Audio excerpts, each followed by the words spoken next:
Bir insanla tanıştığınız anda daha tek kelime etmeden beyniniz o kişi hakkında bir karar vermiş oluyor. Peki bu karar kaç saniyede veriliyor biliyor musunuz? Cevap sizi şaşırtacak. Sadece 5 saniye.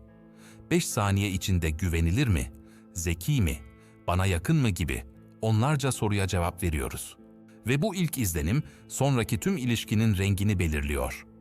İş görüşmesinde, ilk buluşmada, yeni bir arkadaşlıkta, her yerde.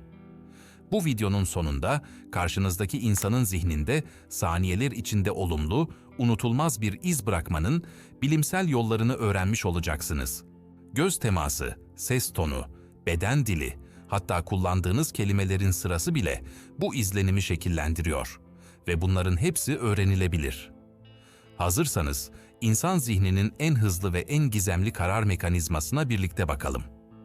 1990'lı yıllarda Harvard'da psikolog Nalini Ambady ilginç bir deney yaptı. Öğrencilere hiç tanımadıkları öğretmenlerin sadece 2 saniyelik sessiz görüntülerini izlettirdi. Ses yok, kelime yok, sadece beden dili. Öğrenciler bu 2 saniyelik görüntüden yola çıkarak öğretmenleri puanladı. Sonuç şaşırtıcıydı. Bu 2 saniyelik puanlar, o öğretmenlerin bütün dönem boyunca aldığı öğrenci değerlendirmeleriyle neredeyse birebir örtüşüyordu. Bilim insanları buna ince dilimleme, yani thin slicing diyor.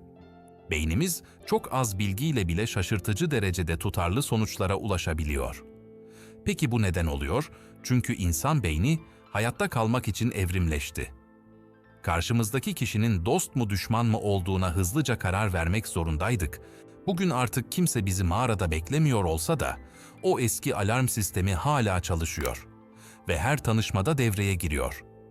İşte tam burada ilginç bir soru ortaya çıkıyor. Bu otomatik sistemi kendi lehimize nasıl kullanabiliriz? Cevap, halo etkisi denen bir başka psikolojik fenomende gizli. Şimdi ona bakalım. Çünkü ilk izlenim sadece bir başlangıç değil, sonrasını da renklendiren bir filtre.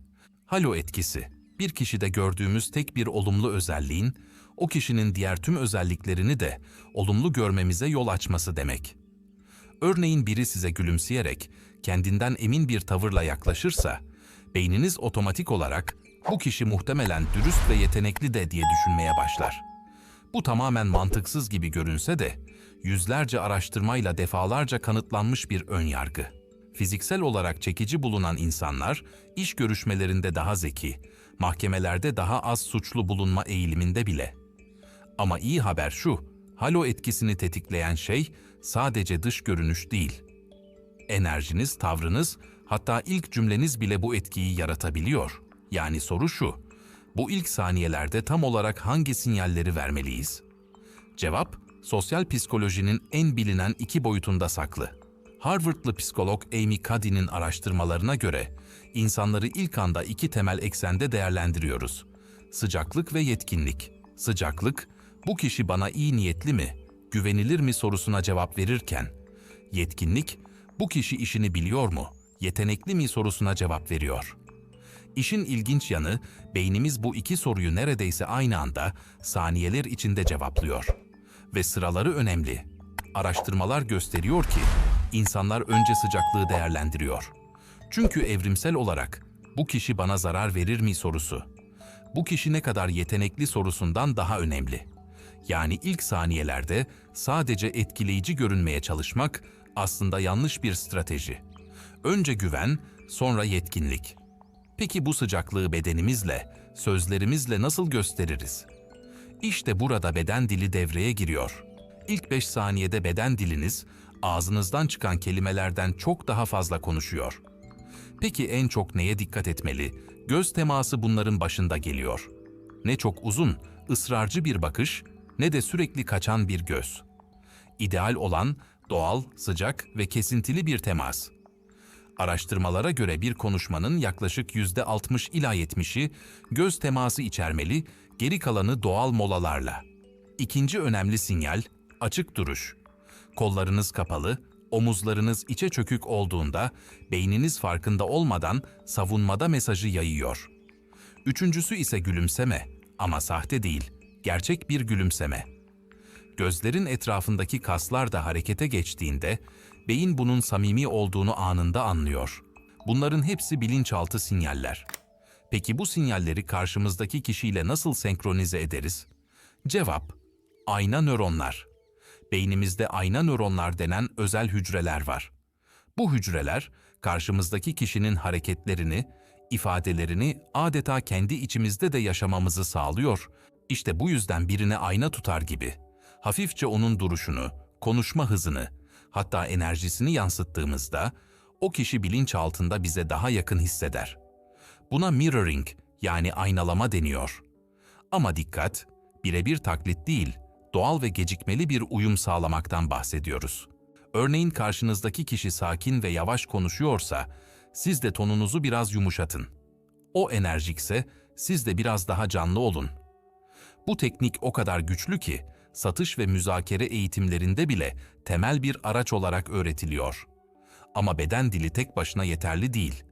Çünkü sesimiz de, belki de fark etmediğimiz kadar çok şey söylüyor, ses tonu, konuştuğumuz kelimelerden bağımsız olarak duygusal bir mesaj taşır. Aynı merhaba kelimesi, tonlamaya göre sıcak da gelebilir, soğuk da.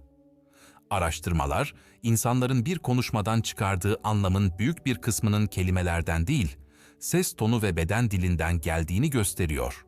Yavaş ve düşük bir tonla konuşmak güven verirken, çok hızlı ve tiz bir ton gerginlik ya da samimiyetsizlik hissi uyandırabilir. Basit bir ipucu, konuşmaya başlamadan önce bir nefes alın. Bu, sesinizin titremesini önler ve daha sakin, kontrollü bir ton yaratır. Ayrıca cümlenizin sonunu düşürerek bitirmek, kendinden emin bir izlenim yaratırken, sürekli soru gibi yükselen bir tonlama, güvensizlik sinyali verir. Şimdi tüm bunları gerçek bir hayat sahnesinde birleştirelim. Bir düşünün, bir networking etkinliğine giriyorsunuz. Salonda hiç tanımadığınız insanlar var. Kalbiniz hızlanıyor ama biliyorsunuz ki artık bir planınız var. Önce omuzlarınızı geriye alıp derin bir nefes alıyorsunuz. Yaklaştığınız kişiye gülümseyerek doğal bir göz teması kuruyorsunuz. Elinizi sıkıca ama nazikçe uzatıyor, sesinizi biraz alçaltarak sakin bir tonla kendinizi tanıtıyorsunuz. Karşınızdaki kişi hızlı konuşuyorsa, siz de tempo yükseltiyorsunuz. Sakin konuşuyorsa, siz de yavaşlıyorsunuz. Küçük bir aynalama. İşte bu birkaç saniyelik davranış zinciri, karşınızdaki kişinin zihninde bu kişi güvenilir ve sıcak etiketini oluşturuyor bile.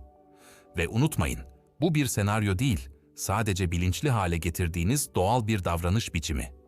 Şimdi de sıkça yapılan ve ilk izlenimi baltalayan hatalara bakalım. Birincisi, karşınızdaki kişiyi dinlemek yerine sırada ne söyleyeceğinizi düşünmek. İkinci hata, telefonunuza sık sık bakmak. Bu, en güçlü beden dili sinyallerinden biri olan ilgisizliği gösteriyor. Üçüncüsü, aşırı abartılı bir enerjiyle gelmek. Sahte bir coşku, samimiyetsizlik olarak algılanır ve güven yerine şüphe yaratır. Dördüncü hata ise, konuşmayı tamamen kendinize çevirmek. Oysa insanlar, kendilerini dinleyen kişileri daha sıcak ve zeki olarak hatırlıyor. Küçük bir ipucu, karşılıklı konuşmada sen kelimesini benden daha sık kullanmak sizi anında daha sempatik gösteriyor. Özetleyelim, ilk 5 saniyede beyniniz sıcaklığı, sonra yetkinliği okuyor. Açık duruş, doğal göz teması ve gerçek bir gülümseme bu sıcaklığı gösteriyor. Sakin bir ses tonu ve hafif bir aynalama karşınızdaki kişiyle bilinçaltı bir bağ kuruyor.